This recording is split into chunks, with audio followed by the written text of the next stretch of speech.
Last time on Arcane Core, Gifts of Fear. As you go over the facts of your latest case, assigned to you by an old archivist and friend of the Core. It wasn't an official case. It was still an open one, though, 10 years old. Carlisle Haynes, a seasoned Seeker agent who had been in the Corps for nearly 40 years before he retired, had gone missing.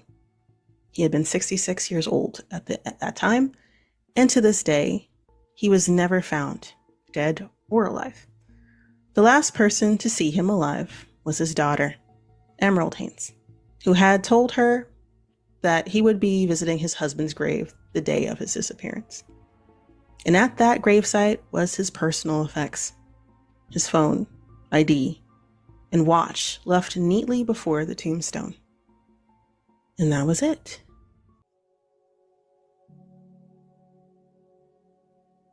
Your father was very important. And from what I know, remarkable man. Just wanted to know where this led. So, I'm gonna ask one question, and please understand, I'm just curious. Was there anything suspicious around him? Of course there was. Like, you're suspicious. You're in my house right now, and I don't know what agency you work for. And I'm assuming you can't tell me. I can't. No. You've been getting really good with the filing, cataloging, and doing your own research. Like, they're looking spectacular. I have no notes on that one. But I guess my question is, like, where do you want to go? You want to stay in field, or do you want to go somewhere else? You stay as a Seeker. I want to know what you want. I want to keep helping. And that's honorable. But what do you want for you? Respect. I miss being respected for my talents and not the killing. You will be working with, and he opens his drawer and then pulls out a notepad and flips the page open. So we have Marcus Adani. We have Hunter, if I remember correctly. We have Orphe, who I think you know, in the department, Seeker. And we have, this one will be a struggle for you. Ezra is going to be on that team as well. Is that truly necessary? It is very necessary, yes. What useful skill can they provide that the other two cannot already provide? He is a well-trained field agent. He respects you greatly. Not really terribly afraid of you. Gifted in magic. Gifted as a hunter. All right, so look.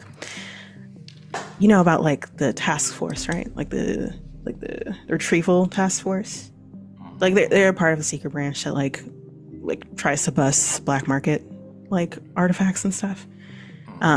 So one of those happened recently, and it was successful. And we got the people, we got the auctioneer, we got the artifact dealer, we got the stuff that they were going to sell before the auction happened, and that's good.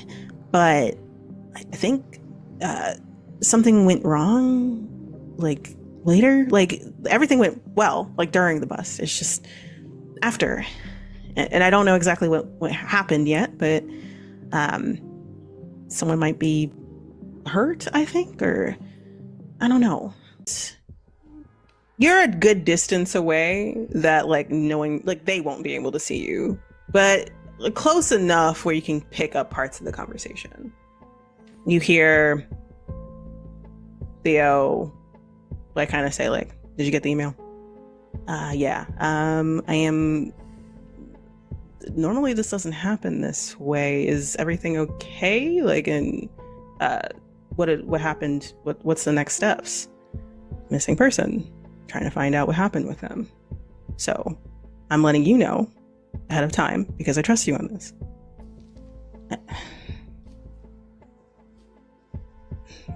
Okay, that I got it. I can handle it. Are you sure you can handle it? Don't be an ass. I can handle it. Everything's gonna be fine. This is gonna be a very, hopefully, quick mission. We're going to find out some information about a missing agent. An item that was retrieved during a bust yet to be classified has gone missing along with them. The circumstances are a little weird, so we're going to listen along. This is a report from their direct supervisor and lead of their task force, and we'll go from there. He puts the recorder down. Are we ready? Yes. Okay. And then presses play.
Ready?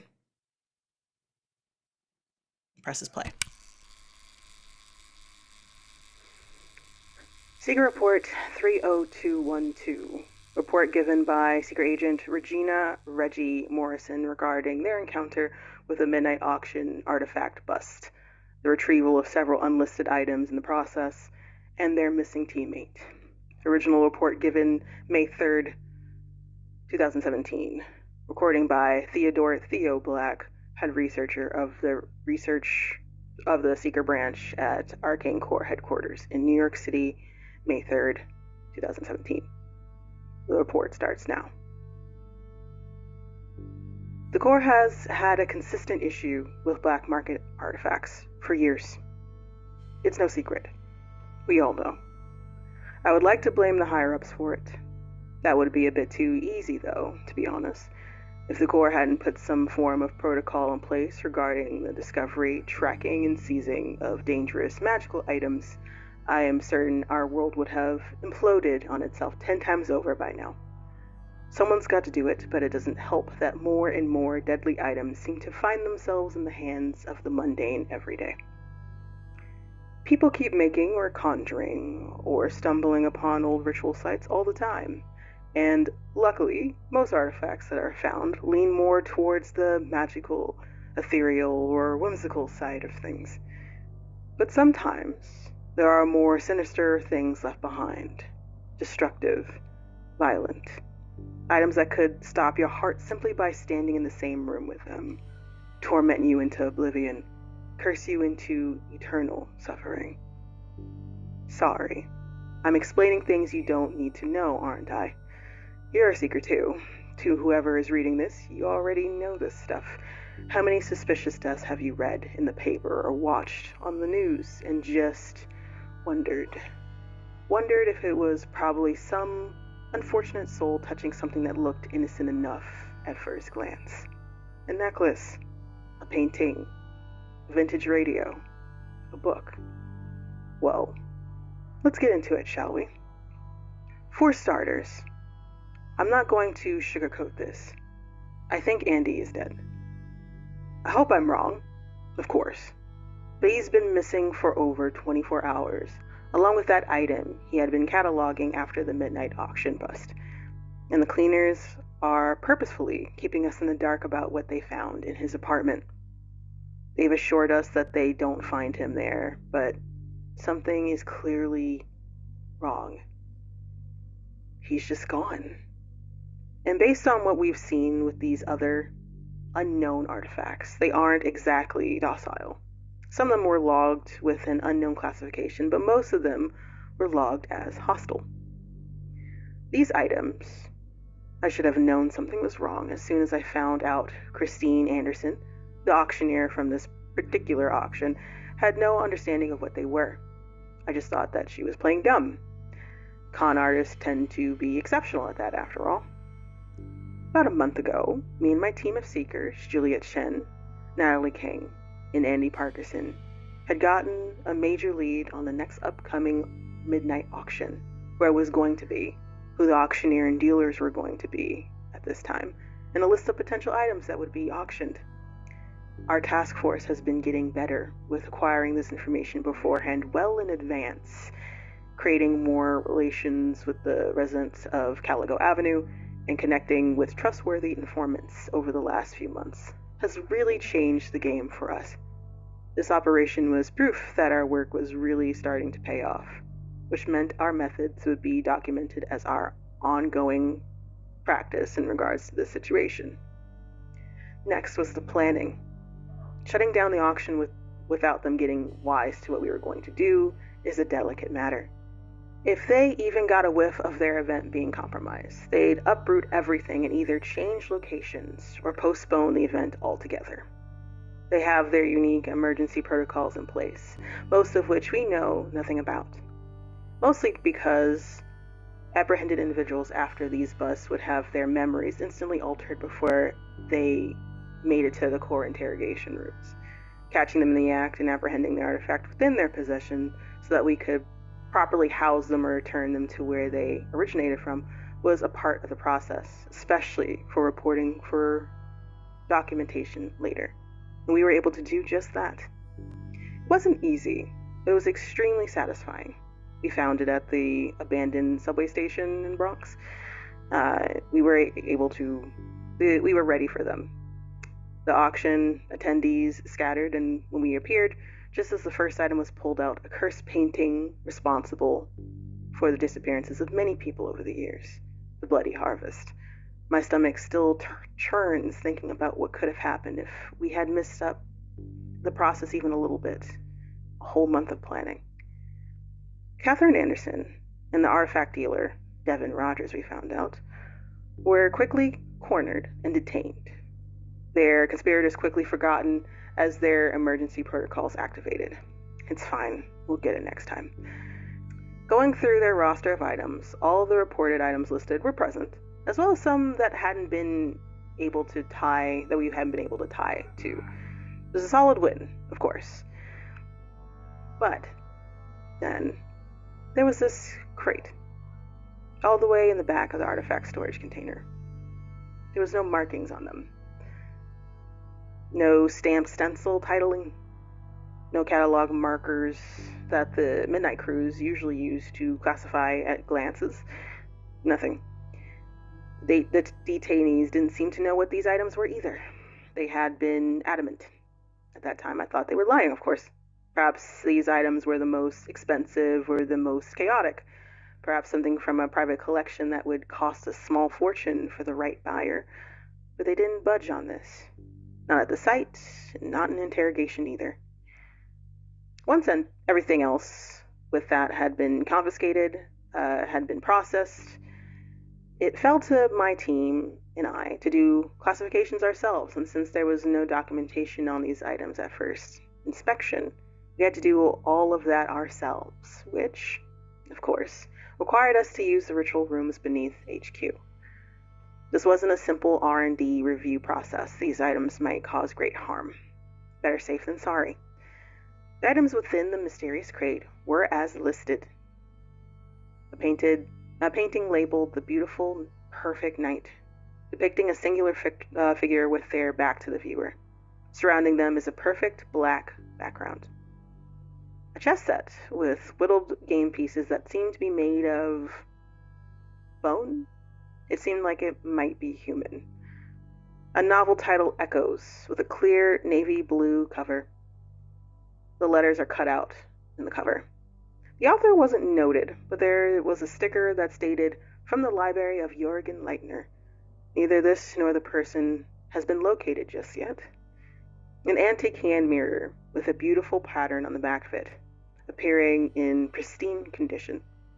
A copy of Jacques Collin du Plancy's Infernal Dictionary, rough translation on my part, which was published in 1818 as far as we know, but this copy seemed to be published in 1908. As far as we know, no special editions have been republished.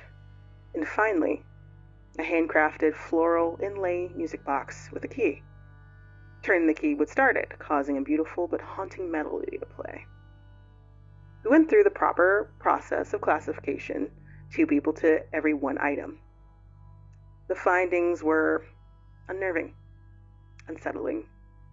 And I'm a veteran of the Corps. I'm going to be honest, this rattled me. I don't think these items originated from our world, if I had to take a guess. That's a hypothesis, of course, one that I was going to confirm, but, well, Andy decided to take on the music box themselves. They were supposed to classify with Natalie, but they had decided to take a much-needed break after their work with the mirror, and Andy just wanted to get it over with, I believe. I should have been paying attention to the progress with their research area, but I had been distracted with my own findings of the chess set. They had left suddenly, almost 2 days ago now, as I write this, stating that they weren't feeling well, that the music box made them feel off-kilter after they listened. I told them to stop by medical before they went home, as is procedure after any encounter, really, but I found out later that he didn't. He left immediately. And it wasn't until I had finished my report a few hours later and checked their research area that I found the music box was missing. They wouldn't answer their phone, and I immediately knew why. They had left their coat, their backpack with their wallet and ID, their phone. They probably just walked out with whatever was still in their pockets, which clearly wasn't much. I reported it immediately. Cleaners were dispatched to their apartment in Midtown, and from what I was told, they weren't there, but clearly something disturbed the cleaners that went there. The scene had been locked down immediately as a result. I was told not to look into it any further, as me and my team may also be compromised, based off of our closeness to the unknown objects, as well as the closeness to our teammate. But I knew there was more to it. They don't want us at the scene, at Andy's apartment. Apparently he wasn't there, but whatever was couldn't have been good. Would it have rattled us that badly that we aren't allowed to help in our own missing teammate's case? Even if we're compromised, normally they'd update us on the situation at the very least. I had a bad feeling about this. The victory of a successful midnight auction bus has kind of gone bitter after all this, especially if that means this immediately put my team in unknown danger. Andy's a good kid. This would be his 4th year with the Corps. I really, really hope that I'm wrong. Report ends. The recording immediately stops. It flicks up. And Theo looks up at y'all.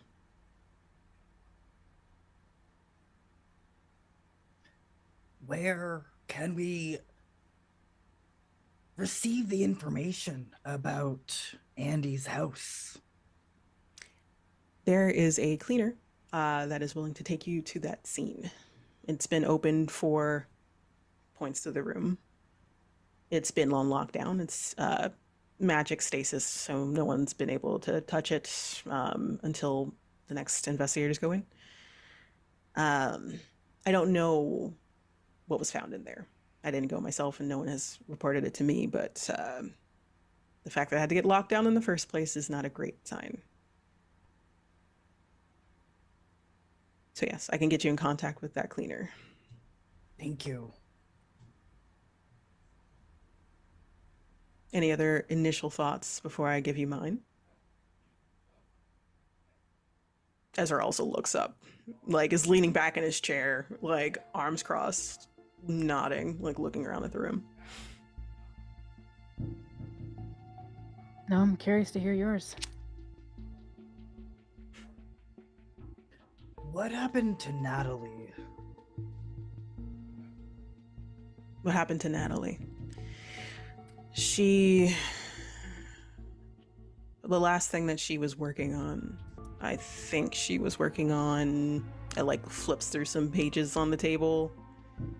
One of the items, the last one that she touched was the mirror, if I remember correctly. She had a bad interaction with it. I don't know the details about that one, but it kind of rattled her, I think. She stayed behind. She went to medical and like took a rest for a little bit, and she was going to come back to finish once she felt better. But that was she was there for a little bit, I think, and like reads through. Has she completed her task with the mirror? With assistance, yes. She passed it off to somebody else, but she took notes in the room to finish the cataloging.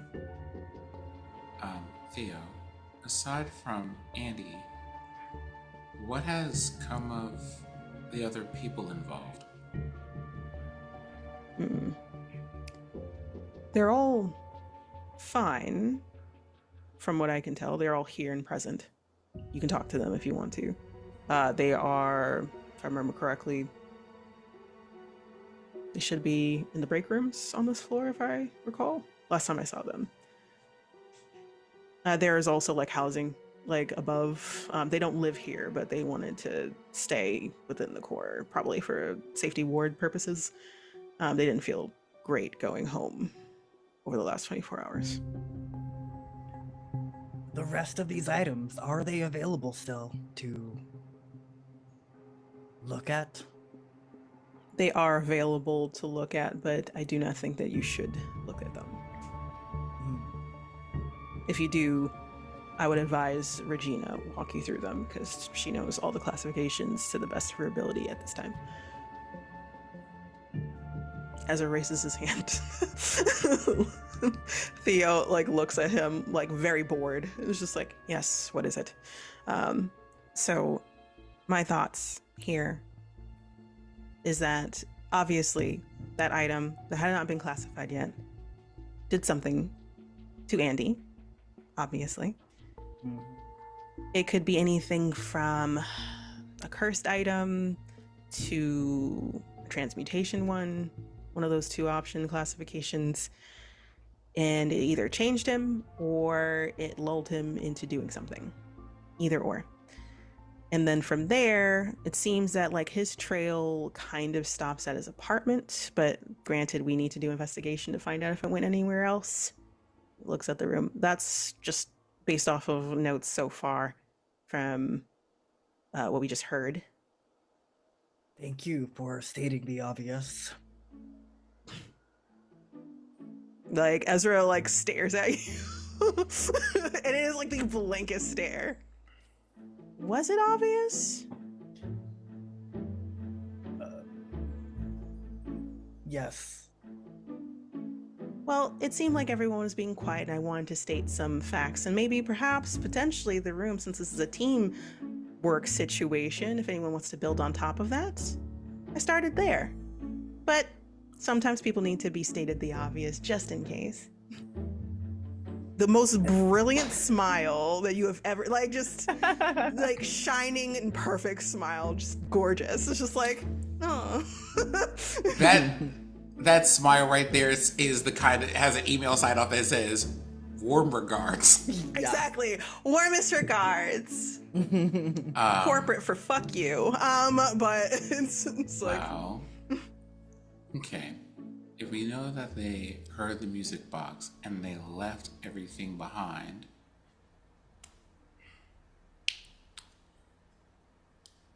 if y'all would like to roll things to get more information, you totally can. Yes, please. So, like, if y'all have, Marcus. like, moves that you can use, skills you can use, anything like that. Marcus at least looks to Theo just first. What? Finish that thought you had. What did you think about this? He stares at you for a moment, like he's processing, like thinking back over, because he's the one that recorded it, right? Mm.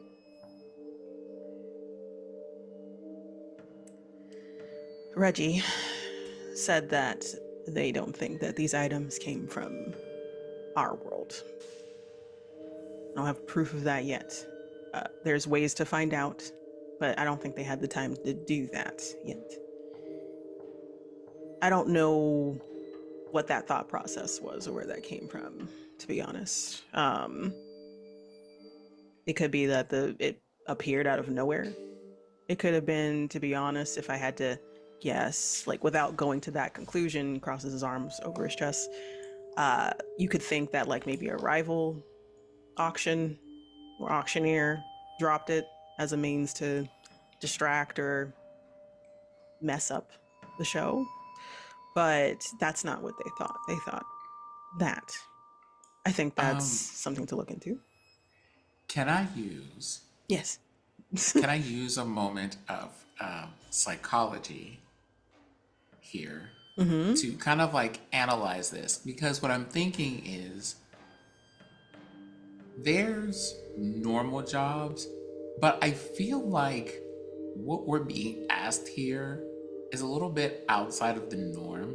And I'm curious about whether or not Theo has picked us for a particular reason. Ooh, that's a good point.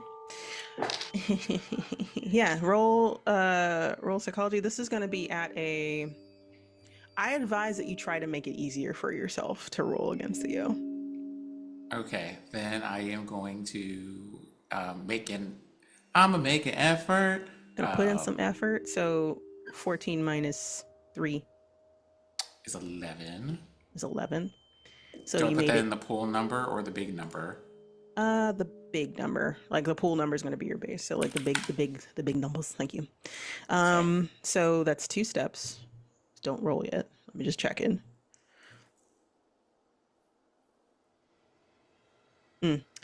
Yeah, go for it. Okay. The best that I could do is like hope that I have like a thing that lets me re-roll that. That's what I have. What'd you get? You don't want to know. I do actually, because it depends. Like if you get like a 1 or a 2, I need to know. Essentially. Oh, it absolutely is a 1. Like I have a nosebleed trying to like read this. So, we get to do it. We get to do it finally. So, you got a 1. That means that I get a free GM intrusion.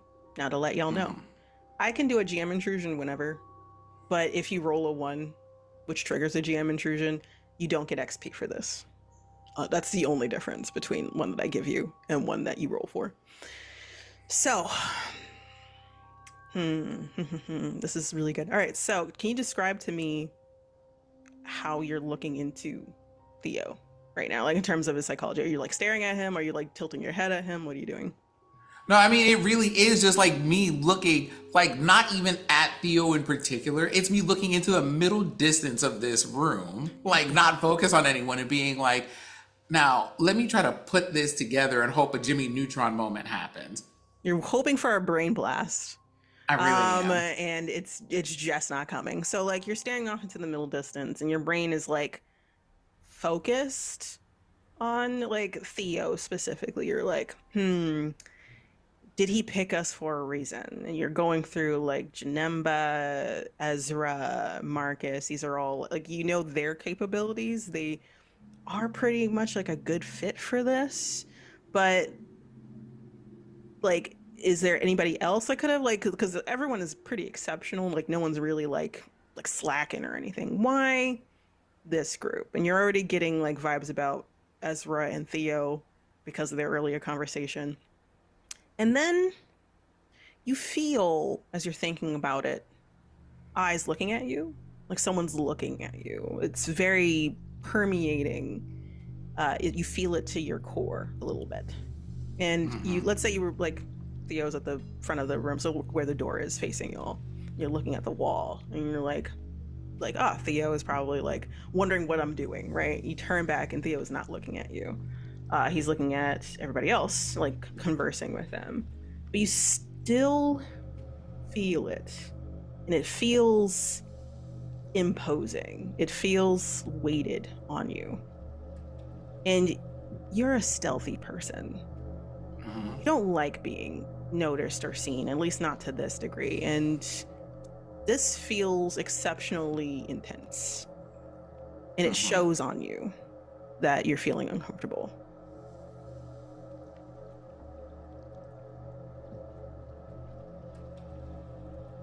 How does that display itself for the group?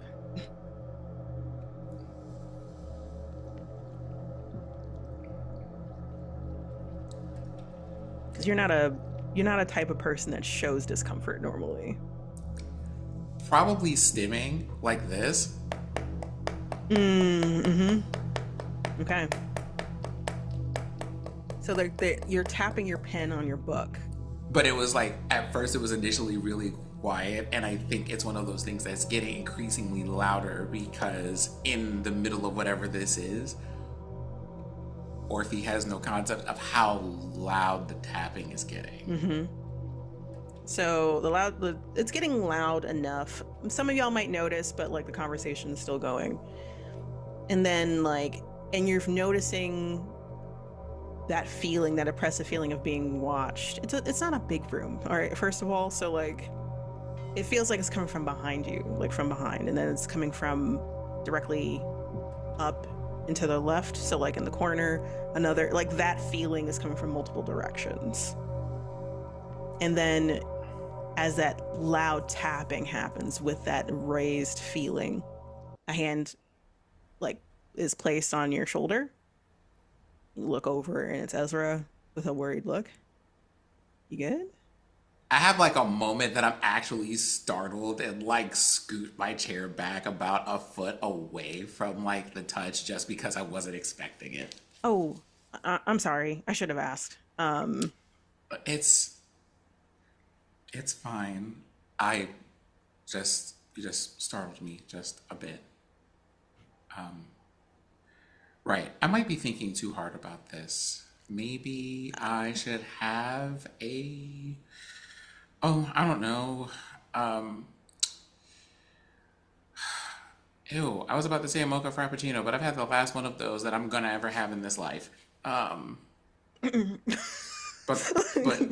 coffee sounds good. Yeah, there's a break room we can go. We can wrap this up and then we can get some coffee. And you feel that feeling dissipate slowly. It's the best way to put it, because I'm going to give this to you. Yes, you failed, but I love giving you stuff even when you fail. It feels like if eyes were on you, those eyes are looking elsewhere one by one. And it's fading away in different directions, closing, looking left, looking right. You are no longer the focus.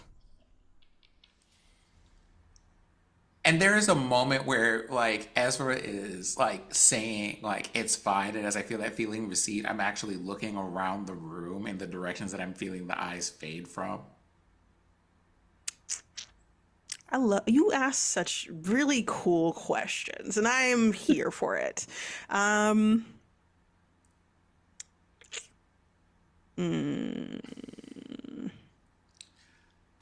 trying to determine if I just give you stuff or if you have to roll for it.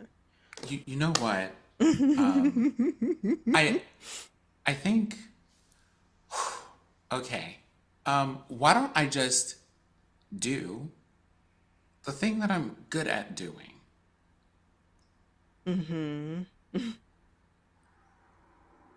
Which people may be paying attention or not. And I pull out another card. Okay, so you're doing another premonition? Yep, in the form of drawing a card. About the subject of, on the topic of, like, um, on the topic of what happened at Andy's house. I'm assuming that we know what the address is at this point. Yes. And we're familiar enough with the city that if someone says, like, hey, here's the address, you would be like, oh, that's that place by or near wherever this is. Ooh. Or it's in this particular suburb or something like this. Yeah. Because we're in, where are we? We're in New York, right? You're in New York. So the location of the Arcane Core is in Brooklyn. It's really close to the bridge leading to Manhattan, is the best way to put it. So like if like a Lyft ride would be 15 minutes to get to the financial district, which is at the bottom of like the Manhattan Island. So yeah. The card that I drew this time is the Artificer. And the reading for this, when it's upright, is as a person who creates magic with mundane things, is there something that you might find useful now that you previously overlooked?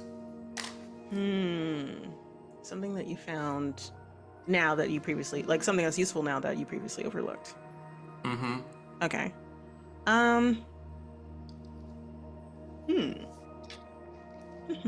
Maybe. So, with that question in mind, and also giving you your thing, because you don't need to spend luck points because you already have 2 edges, and I think that's fucking neat. You want to know what's going on with Andy's apartment. So, I think what happens is, for the sake of, let's do movie magic with this. Yes. Like, when I do the thing, like, I just, like, it's one of those, like, ledger domain things. I just, like, draw this out in a way that doesn't draw, like, a whole bunch of attention to myself. But when I look at it, the surface of, there's, like, whatever the card reads, and then the surface of it changes to, like, show me something related to the reading I got. Yeah. Okay. I see. All right. So, overlooked something that was originally. No, sorry. Using something that was originally overlooked. And like that doesn't have to be a physical thing. I know. So, you're using ledger domain? Like I'm basically being like stealthy in. I'm not trying to make like dramatic thing of using the cards and whatnot. I'm just gonna give it to you, because like people are distracted. So. Cool. Okay. I'm not. No, you're fine. I've assaulted you enough with your failure, so I think you're fine. Oh no. So you stealthily look at the card. It shows and displays the reading, and then it fades, and it initiates those visions that only you can save. If anyone were to look at your card, it would just look like the card. One. In terms of the apartment, you see there's something wrong with the bathroom. This is like a really nice apartment. Like it looks clean, organized. It's a decent apartment. This apartment is Midtown Manhattan. It's dark. Like there's like one blind open, essentially, like one of the drapery is like pulled apart, and just like a perfect line coming through of that gray sun that's coming through. It's a perfect diagonal cut across the living room, over the couch, across the kitchen to like one of those bathrooms that a guest would go into, not like your private bathroom. Mm-hmm. Doors open, and you see in that bathroom, you could see like the mirror, sink, tiling, like the edge of a bathtub. And all of that is splattered with blood. a lot of it. But it's so neatly contained towards the tub. It doesn't look like it trails out. Like, from this quick view that you see. And just as like something that you overlooked that is useful now is that presence that you sensed before. Probably because you did this. You did a premonition of this apartment. It's almost like it followed your view a little bit.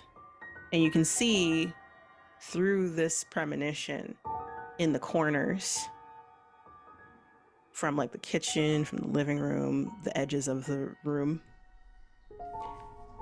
eyes.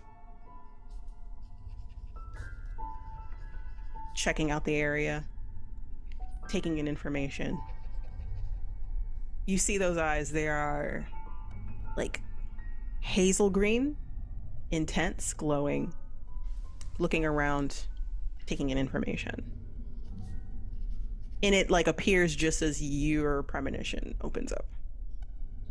So it used your outlet of looking into things to also look into things.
You see those eyes, they are like hazel green, intense, glowing, looking around, taking in information.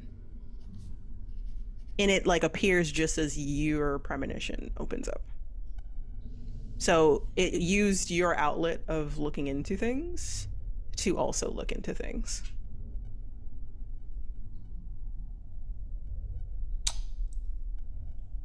You gave it passage, essentially. Thank you. You see Orphe pull out a notepad Go for it. and just start drawing, like trying to make a rough sketch of the room that they saw. Okay. And you see like a very roughly drawn comic of like a door leading into a bathroom, like dark colors for a trail of blood where there would be. And then you like look at this and you're just like, I mean, okay, it's a drawing of a bathroom, whatever. And then there are just scrawlings of eyes that just start to appear in places that don't make any sense, are not attached to a body. They're just like on the doors and on the ceiling and like in ambient across the page. Awesome. Ooh. Are you doing this just for yourself, for your own eyes only, or are you just scribbling just in general? No, like I think this is scribbling just in general. This Okay. is a thing, like this particular thing, I think is something that everyone would be able to see Orphe doing if they care to observe. Okay.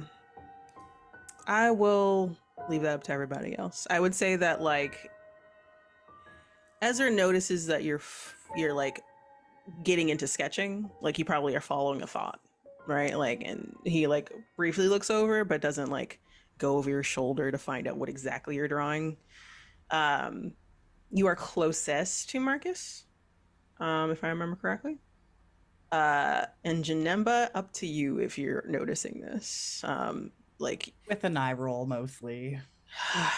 sketching during a meeting, seriously. So -2 points on that review when that comes up. So, this is all happening with Orphe. I'm going to ask what you two are doing, like, at the same time.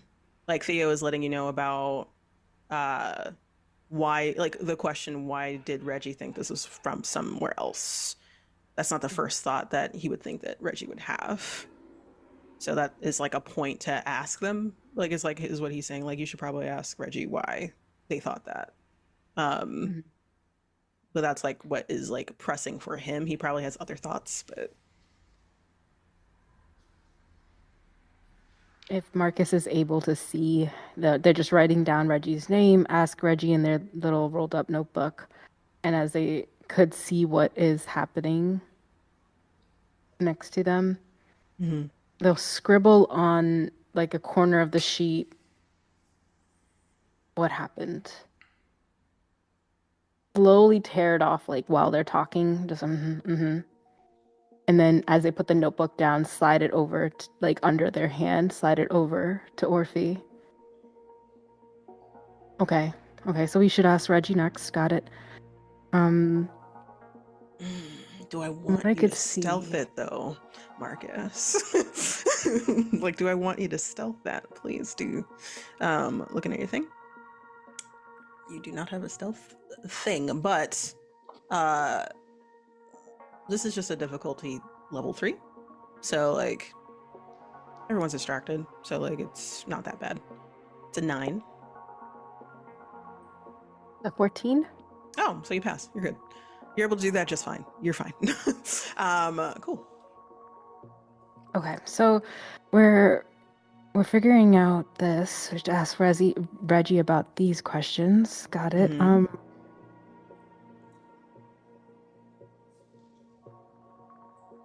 Missing items. Not missing items, sorry. Unknown items. Do list out a couple people that we should talk to outside of, people in the Corps that would know where Andy would have gone to. Family, things like that. Any connections? Yeah, I can. He like thinks for a moment. outside of his cell, the Seekers, obviously Natalie, Juliet, and Reggie. But they had 2 informants that they were in contact with that helped them with all this in the first place. Those are the only other people they really operated outside of the core with. They're in Caligo Avenue, which above table for everybody. Caligo Avenue is a magical street that's only accessible through magical means. It looks like a normal city block, but clearly it's not a normal place. You can only get there usually if there's a magic practitioner there of some sort to get you there. Mm-hmm. Core members have access to it. And he says, would Marcus like perk up, being like, their time as a freelancer? Just like, okay, I know some people on that street. Got it. Okay. So if you know, there's the Night Creatures Lounge there. It's great for. It's usually open all times of night. Run by 2 people, Cynthia and Dorian. And I owe Dorian like $5. Fine. Yeah. So you better pay that back actually as soon as you possibly can. He'll come find you.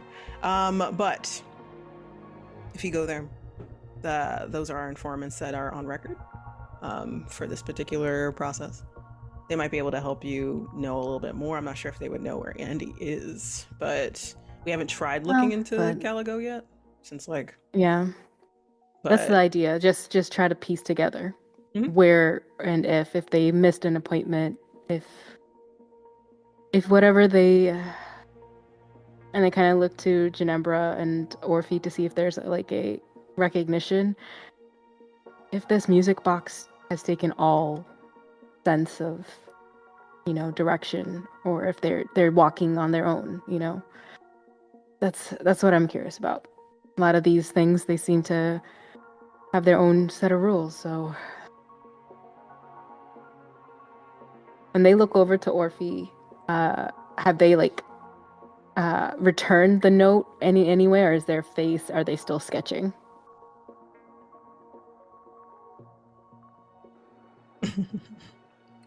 They are still sketching furiously and are unaware of the world. So, at the end, what does your note say that you slid to them? What happened?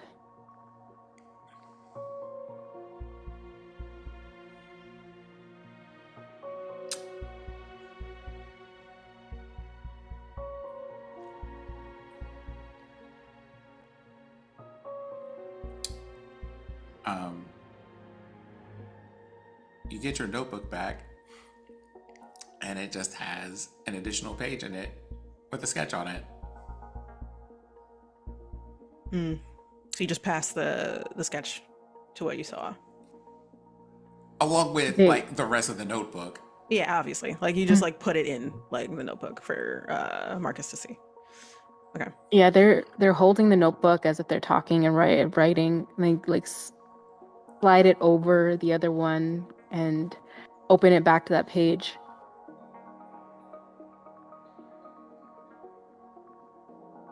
Swallow, just for the next sentence, and try to continue for Theo.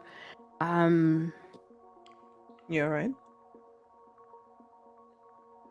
Yeah. There seems to be a little bit more than just something else playing at this. So I think, at least for me, I have questions for some of these informants. And Geneva, you have years at the core, so what do you think would be best? I think we should go to the house first and properly examine the last scene. And from there, we have many people to interview. Ezra nods knowingly. That seems obvious. I think it's obvious. Like it's just, like he said it with like the cutest smile. Like, that seems Ezra, obvious. as like Orphe has gone from being in like coming down from like a small like existential crisis Yes. to being like, now Ezra. What? Like looks over to you, Orphe. What? Orphe reaches into a bag and pulls out a folding fan and just like passes it to Ezra. Ezra takes it and claps it open. Like just. Theo, if there is anything else, please let us know. Absolutely. Like he's literally like just trying not to laugh. I think that Theo. it's a wise decision. Yes. Yeah, Orphe. I have been trying to put this together, and I think maybe the best way to ask this question is just to ask the question. So,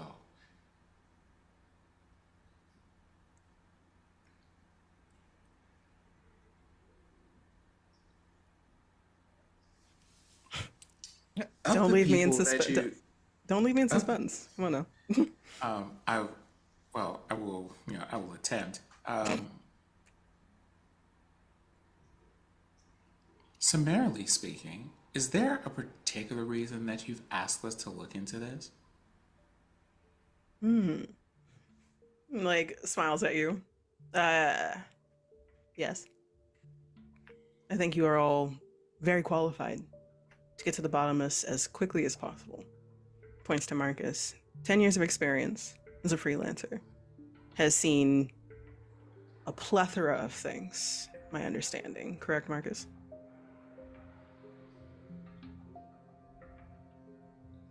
Correct. But speed, that's what you're looking for? Mhm. Quickly solve this? And I think Janemba would be a really great addition to that. Knows how to get to the bottom of the next stages of things. I think can bulldoze through those things, not just physically, but actually can put those notes together faster than most people. Fact. Ezra is an exceptional hunter and has proven themselves to be an exceptional seeker. And Orphe, and he looks at you knowingly, Orphe. You are a jack of all trades, my understanding. And you have done exceptional work here as well. I think you can get to the bottom of a lot of things a lot faster than most people that we know. I think with all of your skills combined, y'all can get to the bottom of this within less than 48 hours. Maybe I'm tooting my own horn on that one, but I think that y'all can do this.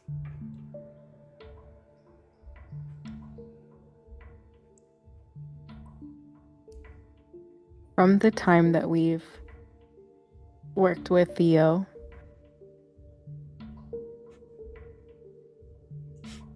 how safe would Marcus feel as they're holding that sketch in their hand to bring that up? Oh, how safe would you feel to like give that to Theo? Or just like to the table? And this is also kind of looking at Orphe's like Disposition. disposition. Thank you. Yeah. Do you try to make eye contact with me about whether or not that's a good idea? Yeah. Oh yeah. They're like their hand is on it, and they hear Theo say that about the speed, and they had turned fully to you. Just There is like this almost imperceptible shake of the head, like, do not do that. Orphe is in the middle of writing in a note, like is in the middle of writing something. Okay. I will let you know, Marcus, that you do feel, personally, you feel comfortable telling Theo, would feel comfortable telling Theo about this. But They'll note that, but with that because reaction, Orphe like said, no, don't do it, you're like, I'll respect what Orphe wants to do, and you will not Yeah. present it. And they just put it away and like put the notebooks together.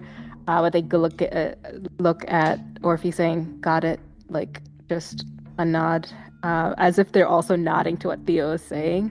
A nod and a little tilt of the head, saying, "Later." All right, I'm gonna need you to do something, because as much as I love that y'all are doing some like incognito shit, y'all playing in Theo's face right now. So I need you He's to busy. like, he's busy. Like it's fine, but you've done it enough where I'm like, I might have to ask you to roll. I am also going to openly hand Theo a folded note. Oh, cool. So openly, like, here.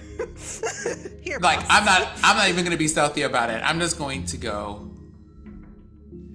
I'm gonna hand it to him. And when he looks at me, like I'm sure he will, is going to say, review this at your convenience and maybe text me later about it. Like, raises an eyebrow, but does take it and puts it in his, like, coat pocket. Okay. Weird, but I'll take it.